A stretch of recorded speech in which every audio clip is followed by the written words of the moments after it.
The United States on Thursday imposed sanctions on Palestinian Authority officials and members of the Palestine Liberation Organization, accusing the groups of undermining peace efforts. Representatives for the PA and the PLO could not immediately be reached for comment. The U.S. move highlights a widening diplomatic divide as other nations push for a resolution to the war in Gaza that would empower the Palestinian Authority. The kingdom's position has always been that the Palestinian Authority are the only legitimate representative of the Palestinian people. Earlier this week, Saudi Arabia and France called on countries at the United Nations to support a declaration aimed at implementing a two-state solution between Israel and the Palestinians. Here's Saudi Foreign Minister Faisal bin Farhan Al Saud. I would hope that we will all work to reinforce the Palestinian Authority and its capacity and capability. Thank you. Qatar and Egypt, which are mediating current ceasefire efforts, backed the declaration. The declaration also included condemnation by Arab states of the Hamas Islamist militant group that had governed Gaza and whose fighters led the surprise October 2023 attack that prompted Israel to launch its devastating military campaign.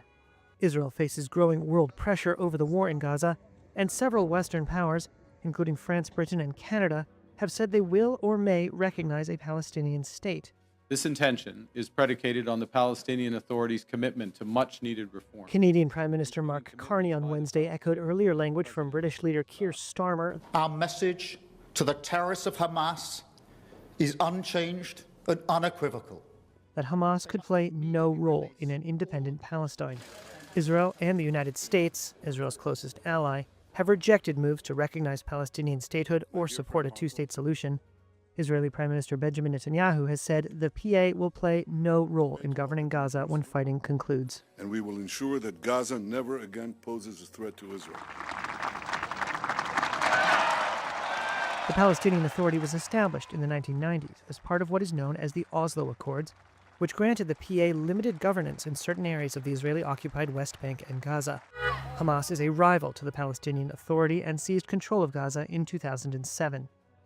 The U.S. sanctions come as Washington's Special Envoy Steve Witkoff arrived in Israel on Thursday in a bid to revive Gaza's ceasefire talks and tackle a humanitarian crisis in the Palestinian enclave.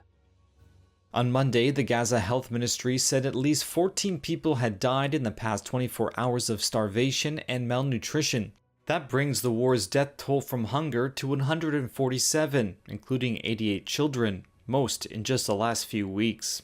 Israel cut off all supplies to Gaza from the start of March, reopening the territory with new restrictions in May. Trump's assessment stands in stark contrast with that of Israeli Prime Minister Benjamin Netanyahu, who said this at a summit on Sunday in Jerusalem. Israel is presented as though we are applying a campaign of starvation in Gaza. What a bold-faced lie.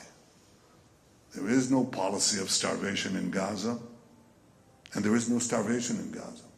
Trump was asked if he believed Netanyahu's claim that there was no starvation. I mean, based on television, I would say not particularly, because those children look very hungry. Israel says it abides by international law, but must prevent aid from being diverted by militants, and blames Hamas for the suffering of Gaza's people. The war in Gaza began when Hamas militants rampaged through southern Israel in October 2023. They killed 1,200 and took more than 250 hostages back to Gaza, according to Israeli tallies. Israel's retaliatory invasion has so far killed close to 60,000 Palestinians. The onslaught reduced the enclave to rubble and displaced almost the entire population of over 2 million people. Trump criticized Hamas after Israeli negotiators last week ended a recent round of ceasefire talks aimed at an exchange of hostages for Palestinian prisoners held in Israel and an end to the fighting. Hamas is holding an estimated 20 living hostages. Hamas has become very difficult to deal with in the last couple of days because they don't want to give up these last 20, because they think as long as we have them, they have protection. Hamas has said it is willing to release hostages under a ceasefire agreement with Israel.